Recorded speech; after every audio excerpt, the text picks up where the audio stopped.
Okay. Good morning. I am in North Augusta this morning, and it has been raining here all morning. Uh, but that's okay. We need it, right? Uh, Yes, we last, do. hmm, somebody, I was saying, yes, we do. yeah, Sorry. yeah, we do. We do need it. No complaints. The last time we spoke, last Monday, we were looking at a tape that Pastor had sent me a video of a young lady who was with a very powerful voice, very powerful message about some of the things going on in Africa, her parts of the world, some of the things that aren't in the middle of mass media. And as I say, very powerful. And what I made an attempt to do was take us to Habakkuk and listen to it through that ear. And what I was doing was trying to get us to see that we are both sides of that. We are the voice of those who hear the cry. We are the voice, or we are the eyes of those who see all the stress and all the inhumane things going. We are the heart that feels the pain, and we are also the creator, the part of the universe that brings the answer, that creates solutions. Uh, so Habakkuk describes us and who we are. Uh, and we use that powerful message to take a look at that and to recognize who we are and to be empowered. So that was when we last met on Monday evening. So are there any questions about that or anything else that may have gotten your attention this week?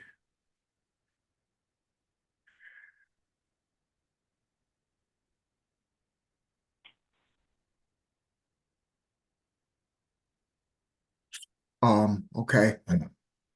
A couple of things. One, I am excited, a little anxious, and prayerful about some of the things that are going on across the world. Uh, the protest are in full swing. Is a lot of it is getting a little more agitated, and so that's part of where my prayers. I'm also excited about where the awareness of people and where they stand, people not being afraid to take a stand on what they believe and what they see. Uh, and there was also, and I guess you guys say, Ron always showing us tapes. There was also a tape that Pastor sent me that I'm going to play for you. Uh, this is Jimmy Carter speaking. And my sister looked this up. I think this happened. This speech was about 14 years ago.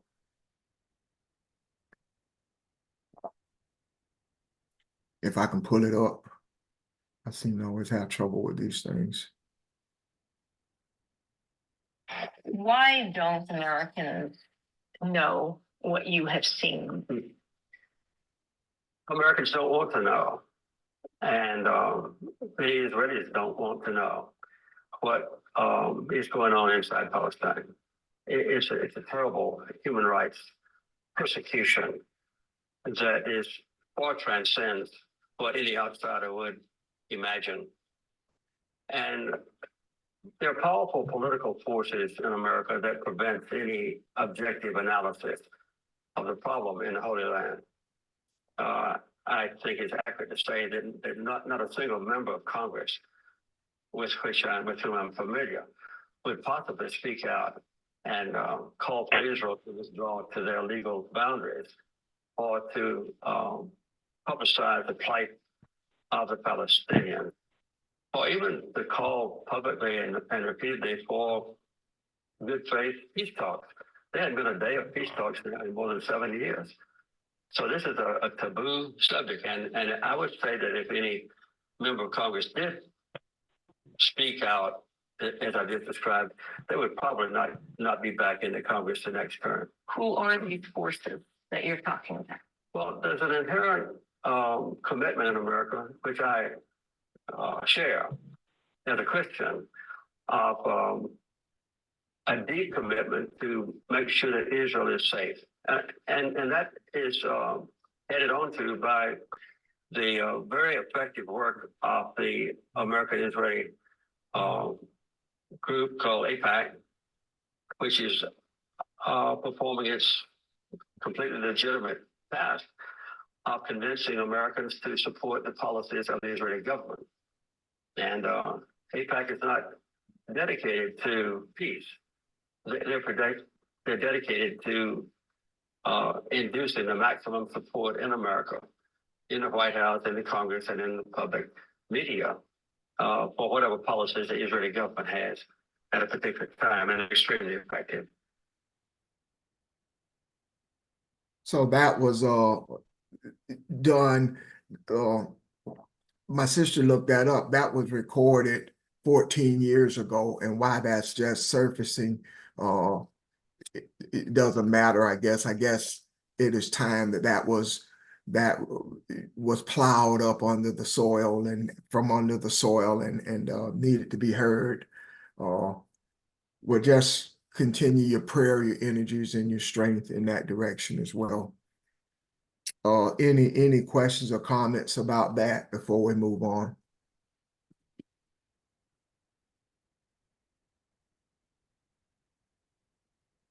Just a brief comment. Good morning, this is Audrey. Good morning, Audrey. It's interesting that he said AIPAC is not committed to peace. They're just committed Yes. to Yeah. indoctrinating us on Israeli policy. But I think here in America, this is a sea change. And I get why the Israelis are scared, because this is the first time in our history that there have been so many Americans that are not in favor of what they're doing. Yeah. So I kind of get why they're afraid. But And worldwide, Audrey. Yeah. But we're not looking to do anything to them. We just want them to stop this slaughter of people, you know? Yeah. Anyway, and he acknowledges that. Right. He acknowledges that, but then he turns around and say, something else. But yeah. But anyway, that's just my comment, that I understand why they're afraid, because this is a sea change in terms of the way people here in America feel about what's going on over there. There was always a lot of support for Israel, and now there's not so much. So, but thank you. You're absolutely right. Anyone else?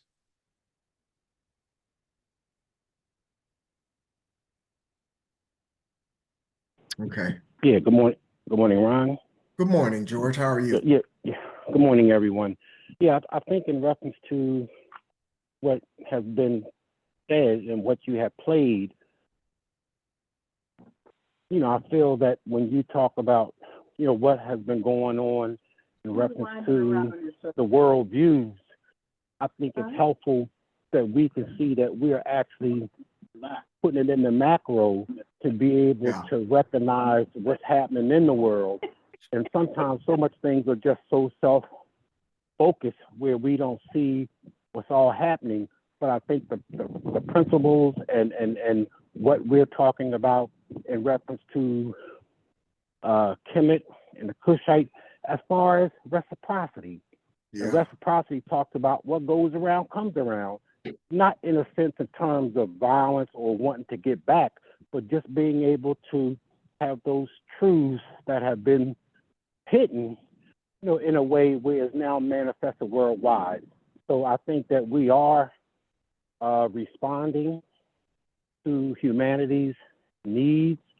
I think we all in our own ways are preparing ourselves just to be able to have the conversations, the meditations, just to be conscious about what we are feeling and seeing and what we're doing. So I think it's relevant to what you said from the beginning in terms of what's on our hearts and minds. And Yeah. we're talking about principles, again, Ron, of harmony, love, joy, and talking about it. So I just wanted to share those thoughts.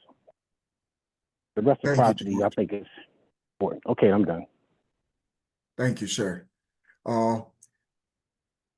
I think in part of all of this, we are discovering ourselves as well. And I mean the African, we are the consciousness of the earth. We are the consciousness of the universe. And not only are we seeing how much we value human life and how much we value the amount that everyone brings to the table, whether it is being deemed to be invaluable or not, it is human, and the human is valuable, and we are that consciousness that keeps that stirred up, and as we learn and see things and being challenged ourselves, we understand that what I see an injustice being done, that it is being done to Johnsons, it is being done to my family, it's being done to my people. The hurt and the pain cannot be any greater. So that is the importance of understanding that I am Elohim, I am the creator, I am the creator of the sun. And if the sun is the light, if it's the energy, if it's everything has life for the sun, we are a part of that. So that is not what we shrink back from. So I'm excited about where the world is, and also it brings a little anxiety as well. But anyway, anyone else, questions or comments? Morning, this is Barbara. Hey, Barb. When George talked about reciprocity, that thing that talks about as above, so below, what goes around comes around. Yeah. The seeds that you plant are going to be the seeds that grow up. If we screened all of these things that war through those principles of Ma'at, the question is it a just war? Does it treat all people, do they have equal access to the basics, food, shelter, etc.? And if we were to ask that question and answer that question, that would be no. The harmony, living together in balance, has that been a harmonious situation? Well, we just heard what you said about Jimmy Carter. It has never been harmonious. There has never been the balance there that both of those people, Palestinians and Israelites, are aligned together, are one with creation, are one with each other. There's never been that. And the final thing I have to say about it is, even though I haven't addressed all the principles, the question is it a just war, and is it a righteous war? In other words, that my principle of propriety has to do with righteousness. Is Israel doing what is right because it is right to do what they're doing? Or the righteousness has to do with not harming another. Yeah. And the question and the answer to that is no. And so, if you just even take these basic principles and you compare not only what's happening in Israel, but Sudan, the other countries in the world where there's strife, just go down those principles and compare it. You can see how off the rail we are as a human entity. Thank you. Yes. Yes, we are off the rail. But let me ask you this, Barb, and not just Barb, anybody else. Looking at history and looking at where we've been in the last year as for how we're studying, how we're seeing the scripture, how we're paying attention to media and how we are paying attention and maybe for the first time looking at history in the manner that we are. Has there ever been a just war? Has there ever been a just war in the earth? Haven't they all been because of greed and selfishness? At least on one part. I would agree with your statement that when you talk about the negative of a war, there has never been justice. But when you talk about things like, how have I helped this people? How have I helped this nation? How have I helped this country? That's what part of what justice is. Yes. Providing what's needed in assistance and aid, in love, in care. So I agree with you. There is no just war. There isn't. Which makes it even more important as to where we are and where we stand on this phone and the power and the energy that is behind us and with us. This is something that is totally new to the earth. This is literally creating a new earth. This is literally creating a new heaven and a new earth. So just something to think But about. more importantly, Ron, Yes. I think it's creating a new heaven and a new earth spiritually, because Yes. you got to have that change before it manifests and remains manifested in the physical. Exactly. Exactly. I agree. Thank you. Anyone else? I have a question. This is Vermel. This is Hey, Vermel. I have a Vermel. question. Yes, We ma'am. were just talking, Ms. Barbara was just talking about just war, and she emphasized spiritual. So when Romans 8 talks about there is a time of war and time of peace, we're talking about a spiritual time for war and spiritual time for peace. Is that what we're talking about? Well, I'm sorry, Audrey, are you going to answer that? No. Okay. Well, and I hope somebody else has an answer. Yeah, that's a good question. And if I can, I want to straighten it out and I want somebody to help me with this. There's always the war inside of us. That's the war that I kind of battled with myself is trying to see who I am on top of all the layers of invaluable things that have been added to me that I thought were valuable that I added to me to remove all those things and see myself for who I really am. So that battle goes on. I guess it spills over though till if you don't learn to have peace within, there will not be peace without. So if those that battle inside that cannot find peace within themselves, all they operate on is destruction and greed. So I think one spills over into the other. But to answer your question, I think that the battle of the war that has concerned us on this journey so much, if you're looking at it from a personal perspective, is each one of us within. Does that make sense? Can somebody else, does anybody else have an opinion on that? Ron, Ramel, that gives me such clarity. Thank you. That really Thank you. does. Thank you for the question.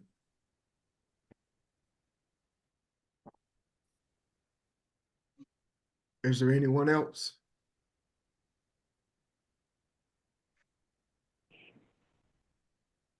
Yeah, good morning, Ron, and everyone. This is George again. Hey, George. You know, when Ramel mentioned about war, and I think that as we, continue to, be in prayer meditation about how we're receiving what we're hearing, we're not even thinking about war. What does war mean? And I think in the definitions of how we were taught what words mean, I think that we're coming to a more deeper humanitarian and spiritual understanding versus what it means in the natural in terms of when we hear it. And so again, is words that we read, and I'm so honored that we're taking the time to go into more of a deeper understanding, because words can have different perspectives, and maybe people want us to perceive it in that way, that warfare, or looking at it in terms of other ways that I think we're getting a better holistic understanding versus just looking at it in the way that it's projected. I don't know, again, if that resonates, but I'm just coming to a point now where when I read a word, let me look at it both from the natural, but let me look at it from the spiritual too. And what is my intuition telling me? If that have any input to what we're saying, I'm done. Thank you, Georgia. And I think that is very important. A couple of times we've studied and we look at it, see things that way, especially when someone asks a question, that there are practical answers, there are answers that we're used to hearing. But as we study now and see things from a deeper place, we see that you understand what that feels like when it resonates, when you experience something more than just hearing it and agreeing with it from an analytical perspective. So yeah, we're in a different place with different beings than we were when we first started this journey. I was looking at the last couple of weeks. I've been looking at Nebuchadnezzar being turned into an animal and living in the forest, and I don't quite yet see that, but it's funny that I don't see it any way that it had been taught to me when I was a kid. It's not a something that people I've heard ministers talk about a lot, but I remember talking it over and having lessons on it as a child. So one day, hopefully soon, we can open that up and look at it, as George said, and look at how we see things now versus what they mean then. What is the practical side? The practical side talks about pride, of course, but where else does that take you as we unravel that? Good observation. Anyone else?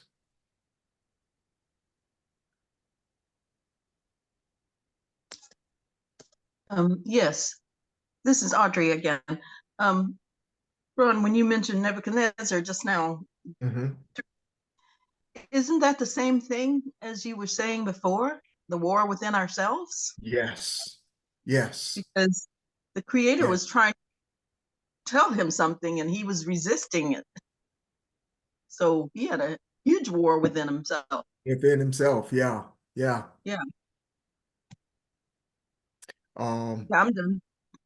That it's funny now as we unravel these truths and take the layers off of them, all of it, regardless of when or how or when it was written. Isn't it funny that it all pertains to the day today? And it talks to us. It talks about, so the human nature and human spirit is one, whether we want it to be or not. The human spirit was created by the same creator. And as much as we run from that, as much as we put up barriers, these lessons for all of us to find ourselves. and we twist them and return them to mean something else, but it's all speaking to your heart. It's all speaking to your heart. Okay. Thank you, Audrey. Anyone else?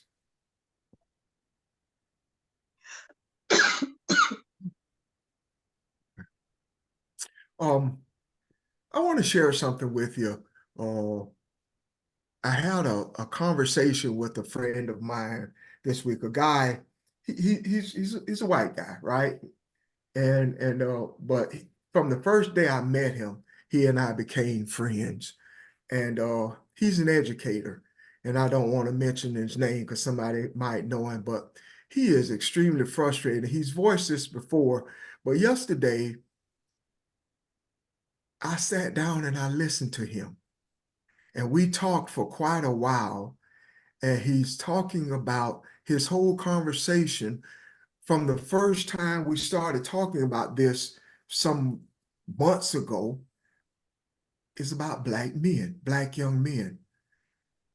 He's a high school teacher, and he talks about his frustration on both sides, how administrators look at black kids and how black kids see themselves, and his frustration with it, and him trying to do things to reach them, and how they look at him, or how they see him. And we were talking about this young man, one particular young man that had been gone for 9 days, and he showed up to school yesterday. And I asked him, why did he show up? And he said, because it was the 10th day. He said, if you're gone for 2 weeks, if you're gone for 10 weeks, then the school will send a truant officer to check on you. So the kids know that. So they'll be out for 9 days, and they'll come back for a day and they're out again. So I said, why is it so long? Why is it 9 days? He said, the battle was to make it longer. But, the school board, the state agreed on 9 days, 10 days. And he said, because the light say they won't say this. He said, but the logic is, if they're not in school, they're not our problem. It's not our problem. So if they're out, it's almost like, who cares? Who cares if they're not here? And he's concerned and frustrated about what he see again from the educators and from the kids.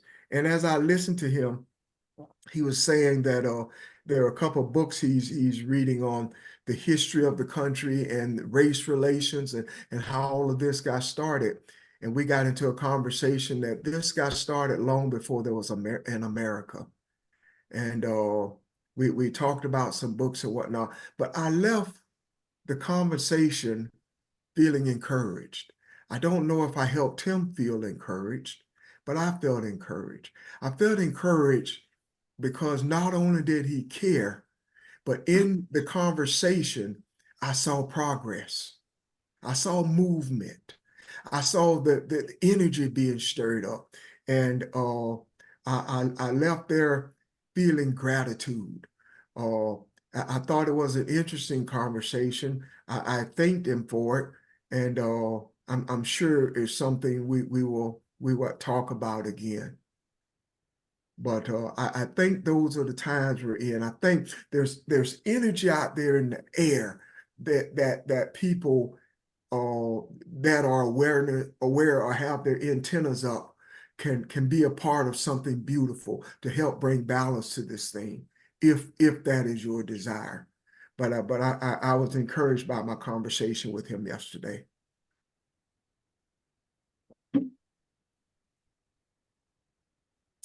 Any thoughts, or have you had similar encounters with people?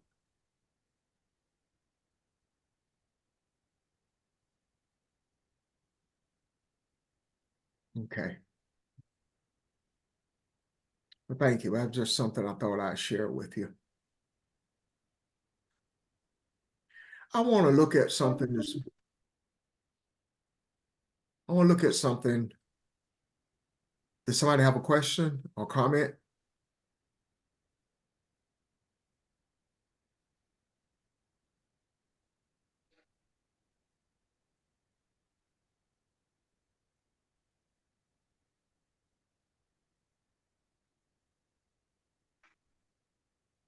There was something, this is, Pastor was going to probably join us later, and he still may.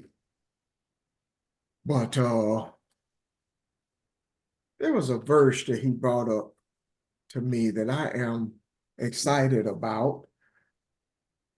And I wanted to bring it to your attention. Matthew chapter 16, if you would. Matthew 16.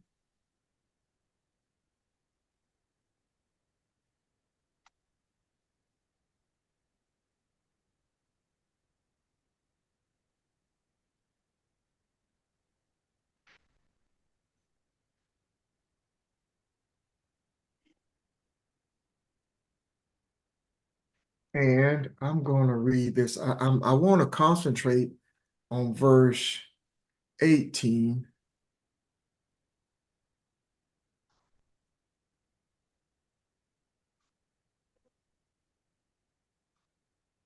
But I'm going to go back as far as 15 and read through 18. And this is Matthew chapter 16. It says, Peter said, well, go to 15. And he pressed him, and how about you? Who do you say I am? And Peter said, you are the Christ, the Messiah, the Son of the living God. Jesus came back. God bless you, Simon, son of Jonah. You didn't get that answer out of a book or from a teacher. I'm sorry, I'm reading this from the Message Bible, okay? Oh, you didn't get that from a book or from a teacher. My Father in heaven, God himself, let you in on the secret of who I really am. And now I'm going to tell you who you are, who you really are. You are Peter, a rock. This is the rock on which I will put together my church, a church so expansive with energy that not even the gates of hell will be able to keep it out. Again, that is from the Message Bible. Pastor pointed something out to me as you know, looking at all the conversations we've had about scripture and looking at some of the stories that have been added to it to distort things, to make certain masculinity to look more powerful or you know, than it really is. I mean, a lot of things have been changed around, and what we are doing is trying to glean the truth from it, or what is in it. What he said, and this makes sense to me, that this isn't talking about the hell that we've been taught this means. This is talking about the Hellenistic period. That's what was going on here. This is talking about that period in history after the death of Alexander the Great, as Pastor kind of laid out for us, and death of Cleopatra the Seventh. I think there was a period called Hellenistic period, and what that was Greek culture was taking over. They were pushing their God. They were pushing their language, because in this part of Palestine, when Alexander the Great took over, the Hebrew language was sort of faded out, and a lot of people by now are speaking Aramaic. So this is pushing them aside, and it was a time where you didn't always need to have soldiers in every towns or in every village, but the people were so fearful, they knew that they were facing death, that they resisted. So some of them still resisted, but this was being pushed down the throat. Okay.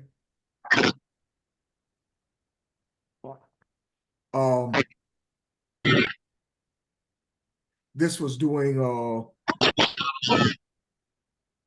okay. Does anybody else hear that? Is there a distortion? Does somebody have everybody mic'd up or everybody on mute? I Okay. hear it too. I hear it. Okay. This was okay. Everybody check to see if you're on mute. Audrey, I think your audio is on.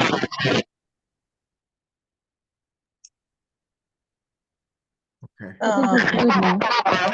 Nope. Okay. Can you hear me? Yeah, I can hear you. All right, I'll switch. Okay. Thank you, Audrey. So this was a time when that culture was being pushed down their throat. It involved, as we talked about, the diaspora of people that were misplaced or placed all over the place, understanding what is taking place and becoming a part of that. So all of this is talking about a period of anxiety, talk about a period of where people were being forced to become what the dominant government or the dominant religion wanted them to be. And as we looked at this type of culture, it involved not only the arts, it involved history, how history was being shaped, the language that they spoke.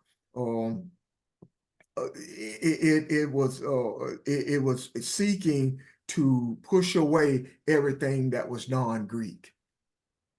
So again, what does that have to do with us? It reminds me of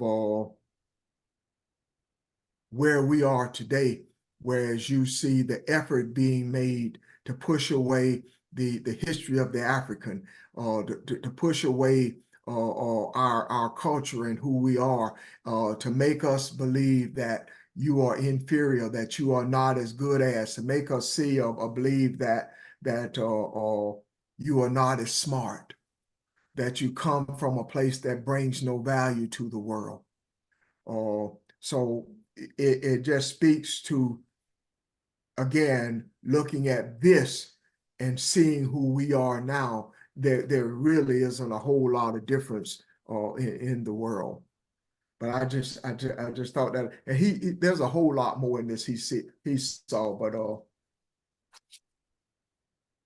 maybe he can open it up some more tomorrow. But any question or comments? Is there anything in this that you see that you would like to point out?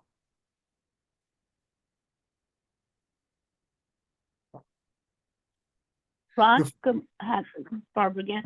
Hey, Bob. Not in this particularly, but I also went to verse 19 because that is part of 18. It says that this is what I will do, and this is what I will do as well. Not only will I, I build upon what you have revealed that wasn't provided to you by flesh and blood, but I will also give you keys to the reign of heavens. And it's almost like the reciprocity, the part of the Maya principle of reciprocity, as above, so below. What you bind in heaven shall be bound in earth, and vice versa. So I have to put 18 and 19 together because I think that they do go together. It says not only do I recognize who you are and where you got your wisdom from, but then upon that, I will also give you additional wisdom to support where you are. I couldn't agree more. Thank you for that observation. And again, doesn't that support where we are now? And what the conversations we had prior to this, looking at this? Thank you. I have And a it- question about that, Yes, about ma'am. those verses. Okay. That is, I'm not sure if you covered it or not, because I was having problems with my setup here. Anyway, but my question is, when it says in verse 16, no, verse 18, and I tell you, Peter, and on this rock I will build my church, and the powers of death shall not prevail against it. I know the Catholic Church believes that Jesus was sort of handing over to Peter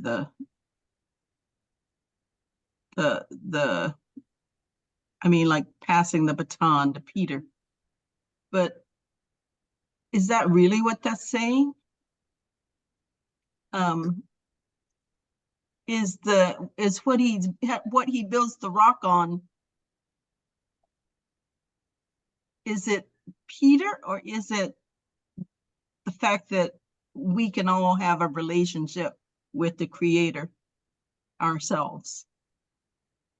Do you That's a understand great- my question? Yes, I do indeed. And that was a question that I Pastor and I spoke about this morning. It's because my question is, why does right before this, he calls him, he says to him, you are Simon, son of Jonah. Bar Jonah, Bar is son of. So you are the son of Jonah. He's calling him by name. I think when he says, Peter, he's saying you are Cephas, you are the rock that the church would be built on. You are the foundation, not Simon Bar Jonah the person, but you are the rock of that principle that you just spoke will be what this church will be built on. That's the way I take it, but that's a good question. And the baton, I don't think, I hear what you're saying, Audrey. That's what the church believes. But the baton wasn't passed necessarily to Peter. It is the principle upon which the foundation was built, and that was passed to all of us who accept that, who understand that flesh and blood doesn't reveal stuff to us.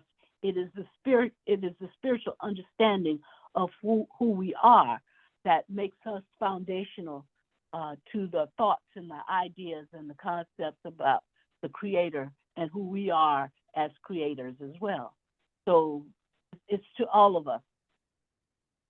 Yeah, well, that's what I believe, and I just wanted to make that clear, because lots of people believe the other way.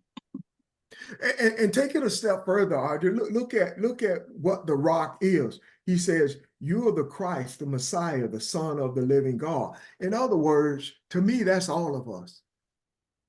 Every one of us is a savior. Every one of us is a deliverer. What do we talk about every week? Somebody's in distress that needs help. Somebody's in distress that needs help. One of the things I've been looking at, I haven't ordered the book yet, but I've been looking at kind of excerpts from it and other people talking about is how you manifest things through your feelings and emotions. And although the book or the principle that they're talking about is how to maintain wealth, but my thing is, I feel so strongly about things that I see and hear, like that young woman, like the conversation I had with my friend yesterday. How do I use my feelings and emotions to manifest love and peace and kindness? How do I use that? If I can, if that is what God put those feelings and emotions out there for, how do I get the best out of myself? So because if you can set your mind and your heart on wealth and obtain it, how much more should you be able to do it for something that is more, I hate tangible is not the right word, but if these things that are invisible, love and kind of peace to me are the more meaningful things, the more lasting things than the physical thing. But if you can obtain the physical, why can't you obtain the spiritual things as well? So that is the rock to me. You are the Christ. You are the Messiah. You are the deliverer. You are the Son of the living God. So that's the rock. And that describes all of us. That describes what we're doing on this line right now. Yeah. I And couldn't agree with you guys more. Yeah, and also, Ron, this is George. Also, Jesus said, "These things that I've done, you shall even do greater." And so Jesus wasn't necessarily, I think saying that, when you see me, you actually see yourself, the I am that you are. And I think that's, where again, we have, the anointing that's in us to be able to move the mountain. We have the anointing in us to be able to have the power, to change situations. You mentioned about emotions. We all have emotions, but at the same time, how do we appreciate it? Some people say, anger is emotions out of control, but passion, is anger, or passion is emotions that have us to do what we do. And I think that's the passion and the drive that you have, and we all have, to be able to bring harmony, balance, loving kindness to humanity. So, again, emotions is a good thing, because that's just the passion of why we do what we do. So I just want to share those thoughts. I'm done. Thank you, George.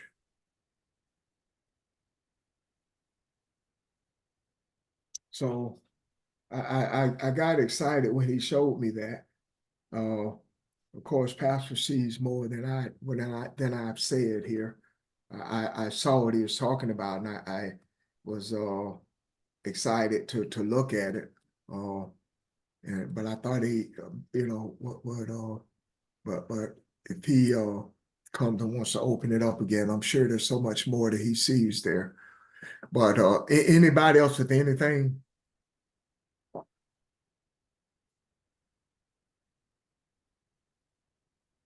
Okay. I just encourage us to keep doing what we're doing. Set aside time for meditation. Set aside time for gratitude and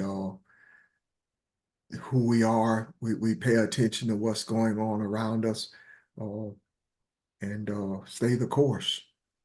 Stay the course.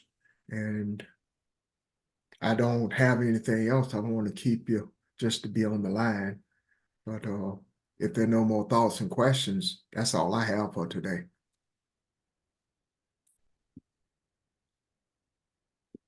Anybody? Anybody have anything? Okay. Well, thank you. Thank you for your thoughts. Thank you for your questions, your comments. And I hope you have a great day. Okay, thanks, Thank Ron. you, everyone. Thank you, Ron. All right. Bye-bye. Take care, family.